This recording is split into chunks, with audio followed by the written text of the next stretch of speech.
ഹൃദയത്തിൽ കൂടുകൂട്ടാനും ഇനി എൻ്റെ കരളിലെ പ്രണയമാവാനും ഇനി എൻ്റെ ജീവനിൽ ശ്വാസമാകാനും പുനർജനിക്കാം നമുക്കൊരു ജന്മമെങ്കിലും.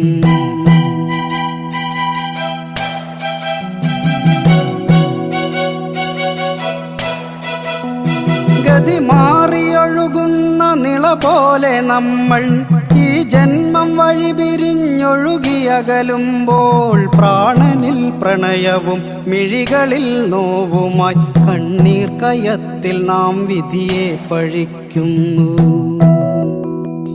പ്രാണനിൽ പ്രണയവും മിഴികളിൽ നോവുമായി കണ്ണീർ കയത്തിൽ നാം വിധിയെ പഴിക്കുന്നു.